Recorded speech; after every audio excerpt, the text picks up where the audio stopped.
Yes, good afternoon, Purple Lioness. I'm delighted to be with you this afternoon. Your first question was to do with whether the jurisdiction had made any changes to digital currencies in the UK after Brexit. Technically we're still within the EU, although we voted to leave. We have in fact got laws in place to allow us to leave. But it looks as if things, because of the coronavirus, are going to change a little bit. But the more important fact is that nothing has changed in terms of the legislation for cryptocurrencies. They are still just in exactly the same state as they were in 2016. There's a bit more FCA, which is Financial Conduct Authority, oversight, but that's not for cryptocurrencies per se. It's for derivatives thereof.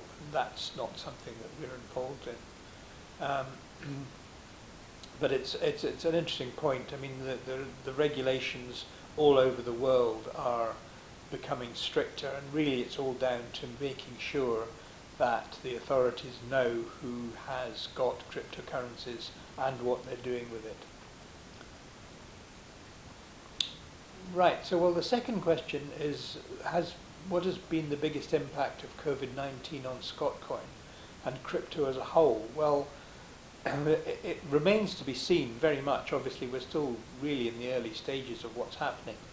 But it looks very much as if, with all the huge amounts of money that have been printed and are being thrown at this problem, the total world monetary cash floating around is going to probably triple looking at it. Now what that does is, of course, is create inflation, the good old classic economics, too much money chasing too few goods. But look at it this way: if you have one Bitcoin, right now you have one Bitcoin out of 17.5 million roughly, and when the Bitcoin is finally extinguished in terms of its being produced, there'll be 21 million, and that won't be until 2140. Now what that means is that you've got one Bitcoin in 21 million now, and you're going to have one Bitcoin in 21 million in 120 years. Now, if you've got $1 now, you might have $1 in, I'm making it up, $20 trillion. But in 120 years, I'm willing to bet there'll be trillions and trillions and trillions of dollars. So your dollar will buy a lot less. But your Bitcoin will probably buy at least the same as it buys now, or maybe more. It's an interesting point. As terms of Scotcoin, we've seen an increase in people asking about cryptocurrencies and asking about blockchains. We've seen an uptick in people looking for information, looking for guidance, and looking for other aspects of cryptocurrency and what it can do.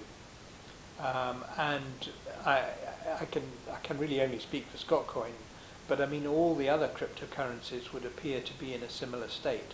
They had fallen back along with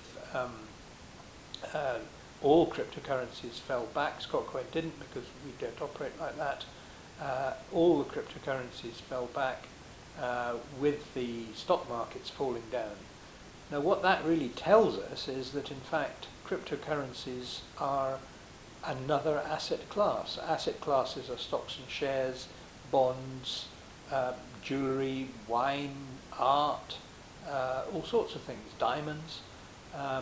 And because the alternative currencies, altcoins and cryptocurrencies, moved in tandem with these other asset classes, it proves the point. They are another asset class, and they are a very valid asset class, and they're something that everyone should have some of. Simple as that. So, questions 3 and 4.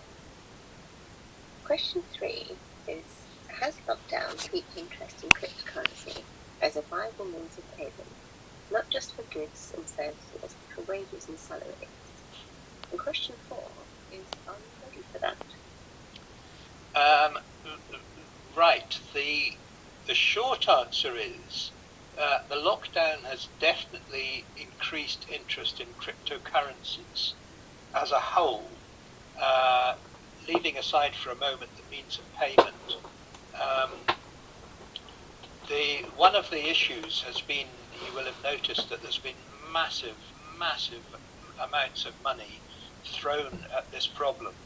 And despite the Governor of the Bank of England saying today that he wasn't going to print money, he has already, or at least his predecessor has already printed money. Yes. The American Fed has printed something like $2 trillion already.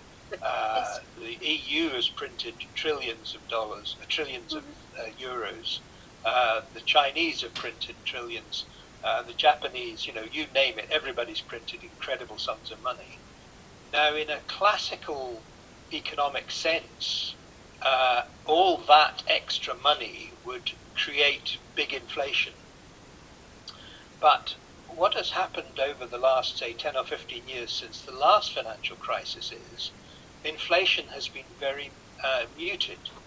And therefore, all the money that was printed in 2008, 2009, 2010, and so on, hasn't had the effect on inflation that one would expect normally.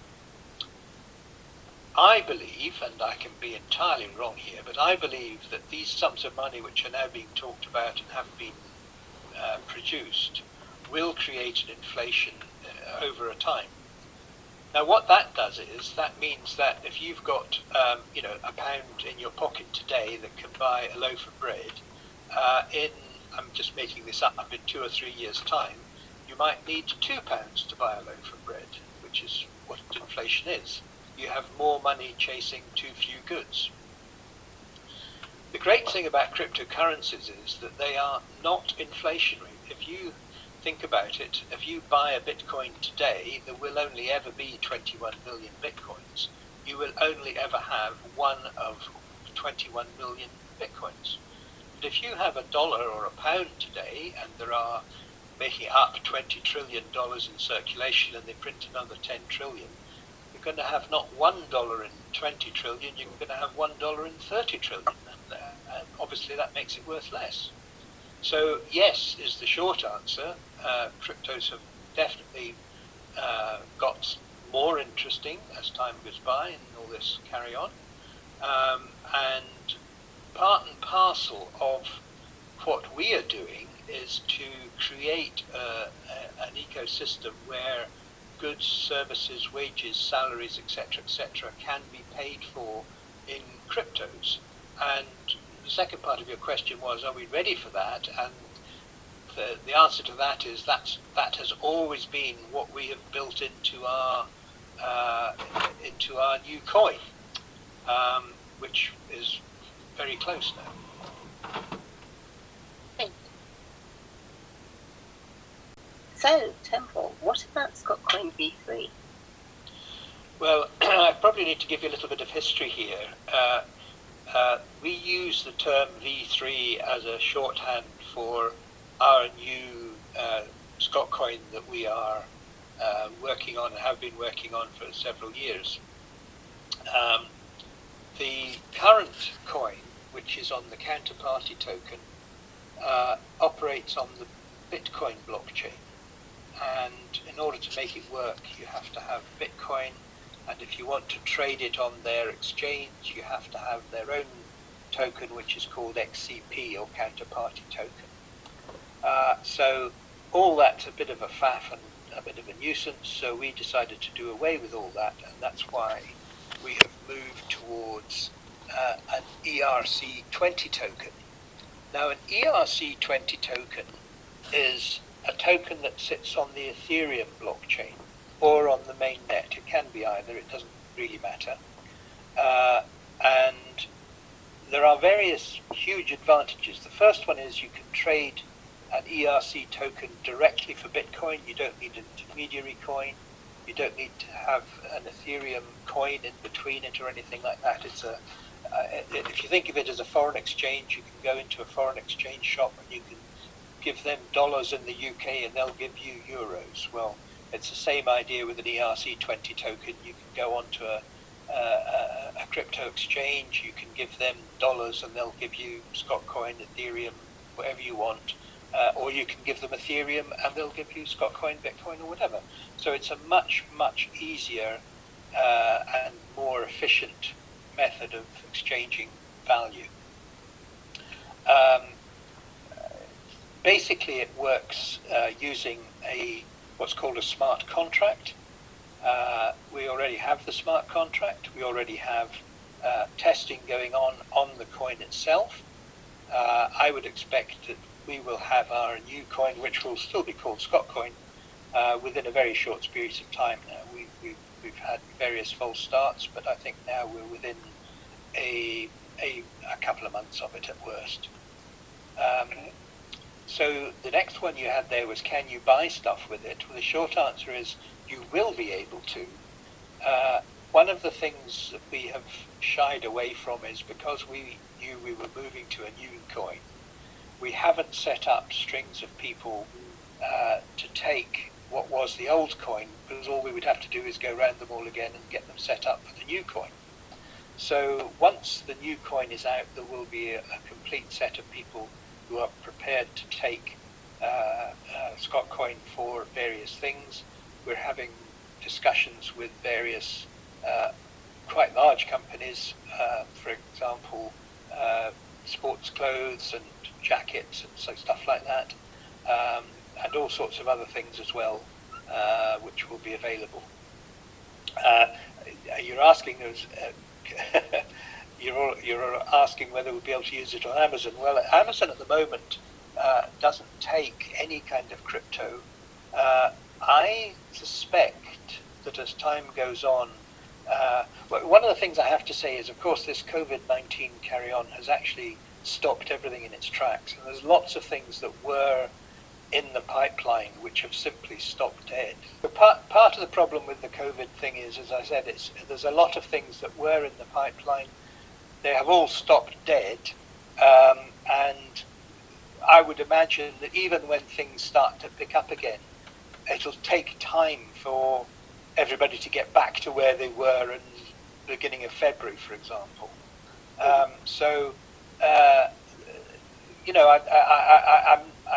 I'm perfectly confident about these things happening. What I'm not confident about, as I don't think anyone is at the moment, is about the timeline of any of these things. Your next question, I know, is you're saying I'm a holder of the current version of Scotcoin, which we call V2, just for ease. Do I need to do anything myself to change to V3?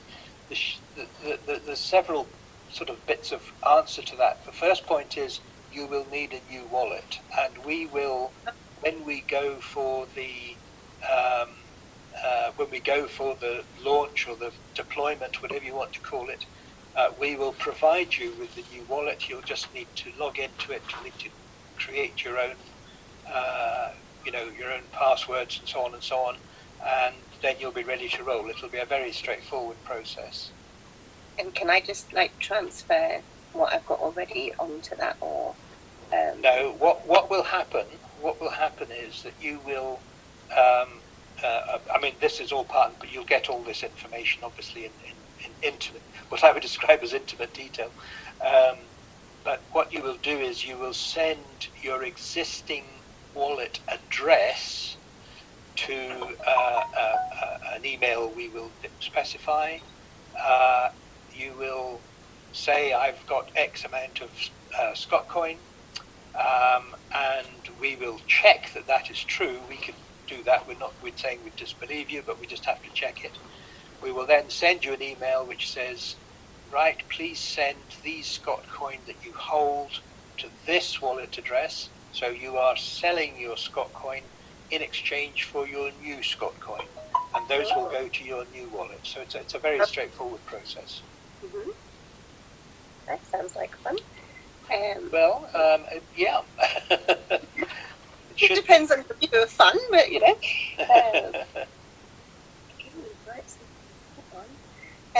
you actually answered the last one of that during the first couple, which was we'll need F instead of Bitcoin for transactions. That's what you're saying. Right. Well, again, there's an advantage with going to this ERC20 token. It uses what's called gas. Now,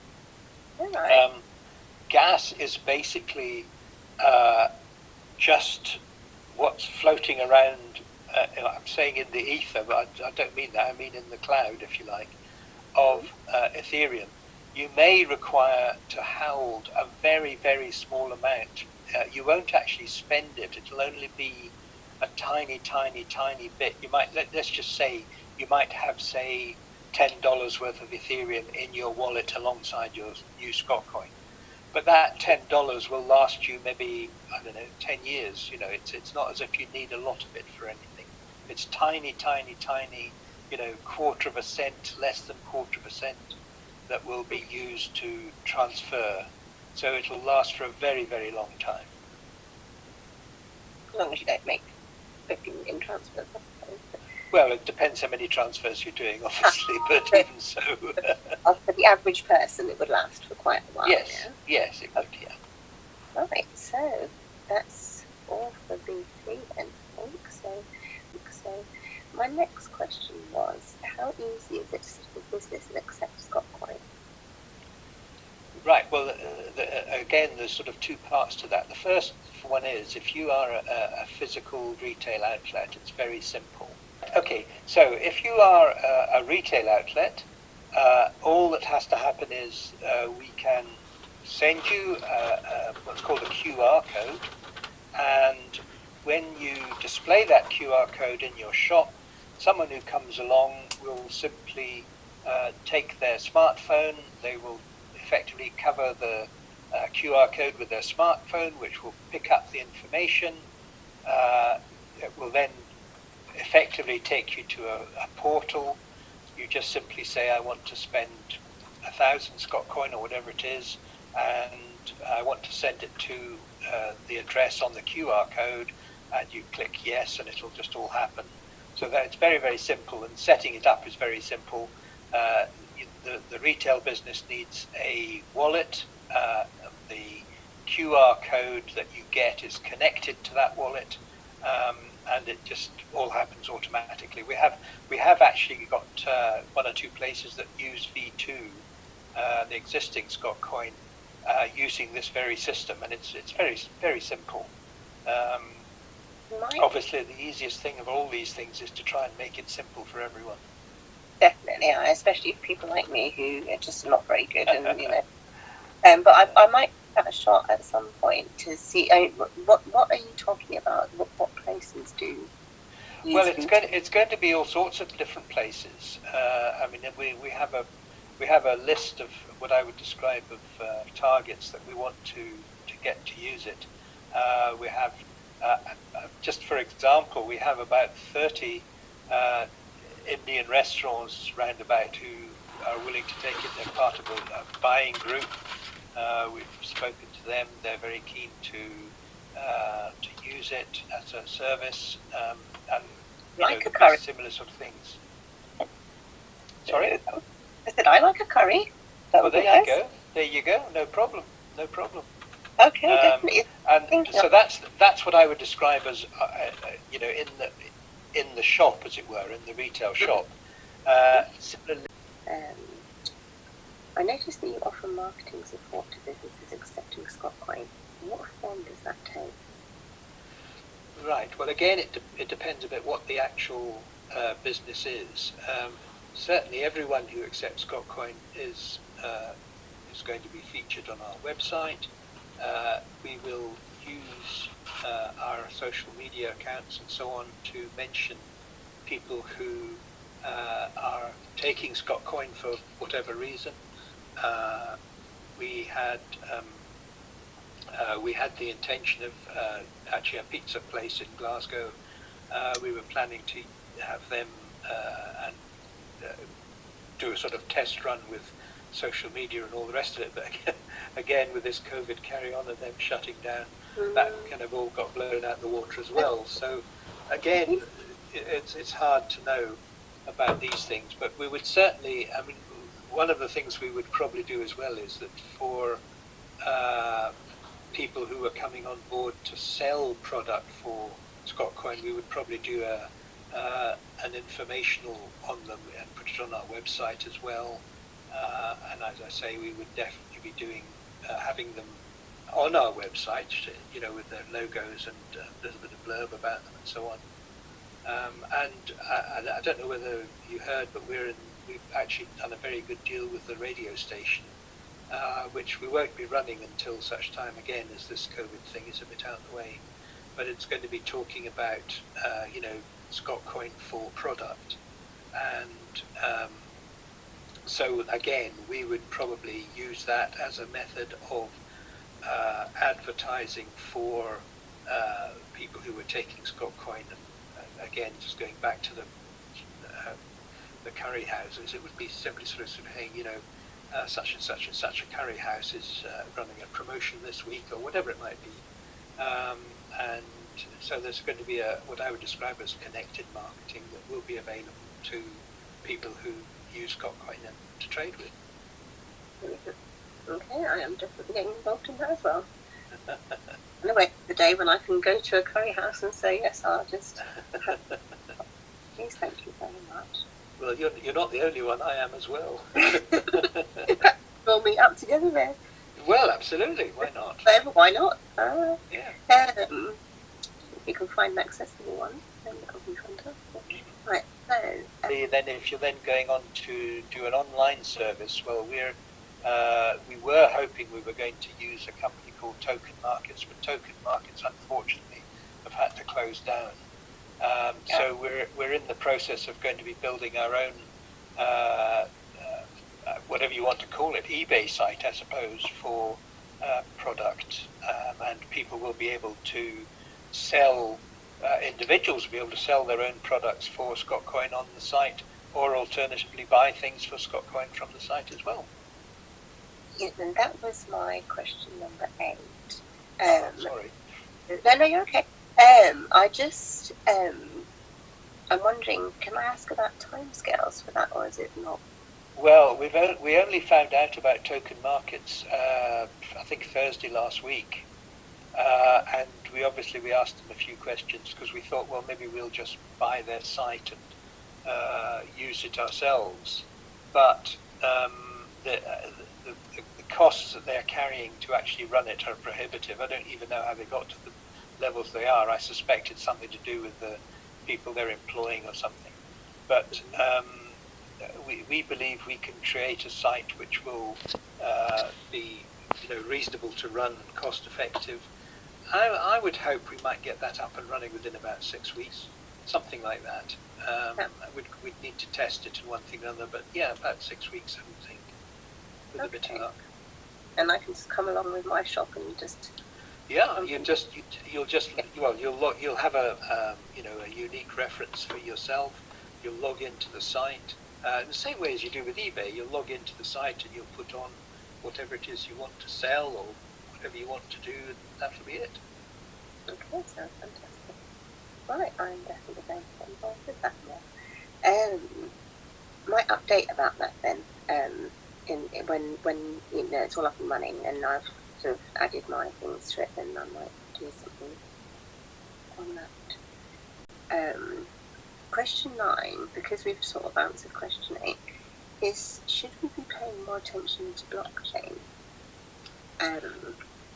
And it's because obviously you wrote a book about the difference, and I wonder if many people realise that there is indeed a difference and should we be paying, as I say, more attention to blockchain than we are to crypto itself. Right, well, thank you for giving my book a plug, yes. It's very interesting. When I go around the country and give my talks, I always open them by saying, I've changed it slightly, but in essence what I say is how many people have heard of Bitcoin, and about, 85% of the people there stick their hands up. How many people have heard of blockchain? Probably about 60% of the people put their hands up. And then I say, who's heard of Libra? Now Libra is the Facebook coin which has not yet been launched, but which is coming. And usually about 95% of the people there stick their hands up because everybody's on Facebook. Mhm.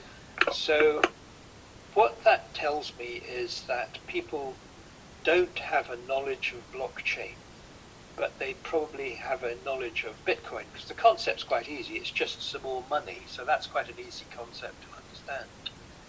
But I would have to say, you know, somebody once said things that happen, like events and so on, knock stuff off track. And I would have said that 2020 was going to be the year of the blockchain, but we've now had COVID-19, Yeah. and that probably means it's going to be 2021 or maybe even later. The great thing about the blockchain is that it can handle massive amounts of data. You can be absolutely certain that the data that it is telling you is true, and you can be absolutely certain exactly when that data was added. Now, all that has ramifications for all sorts of things, like insurance contracts, for property contracts. There's dozens of different uses of the blockchain itself, and you can write, particularly with Ethereum, with the smart contract, which is how Ethereum works. You can write all sorts of different programs to cover what you're doing. I mean, there are. I recently gave a talk to the Society for Procurement, Scottish Society for Procurement, and their requirement was for tracking something that left somewhere in China, although that may not be quite so important nowadays.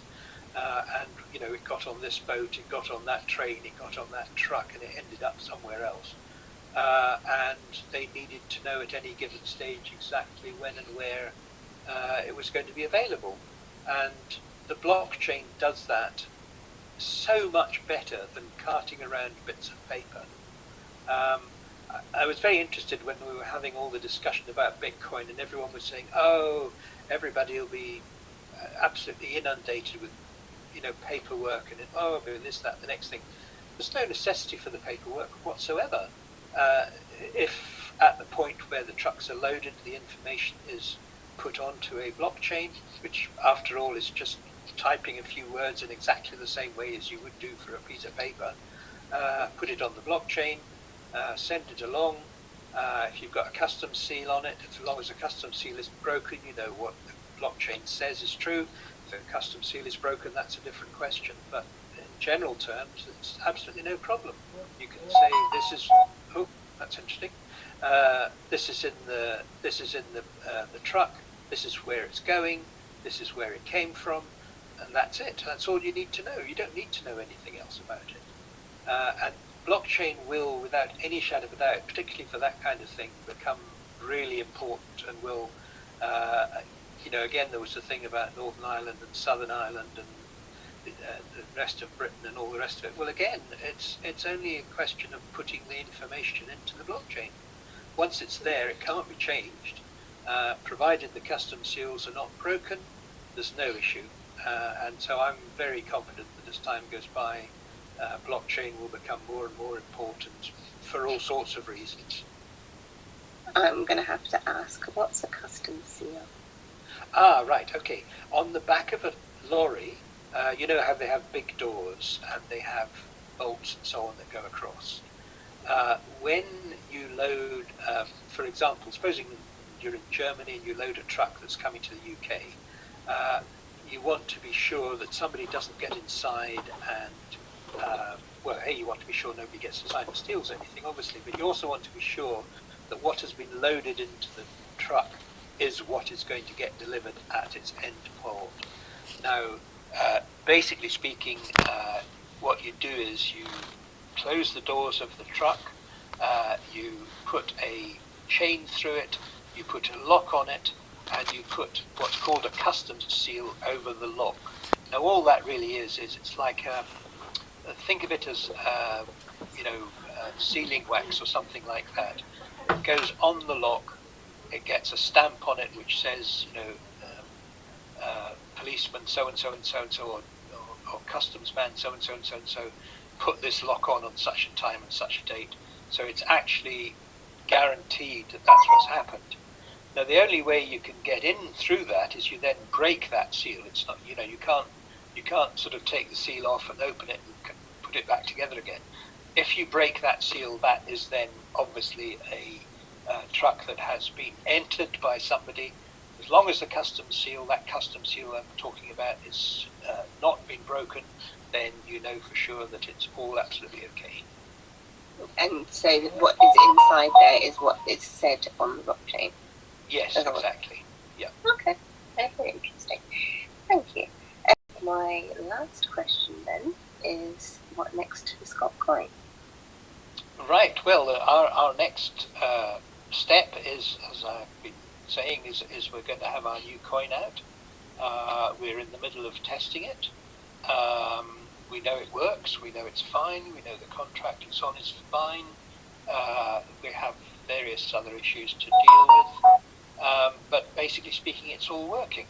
So the next step will be, in a very short period of time, we will be deploying it, and thereafter we will be helping people such as yourself who hold our version 2 Scott Coin to transfer over into version 3.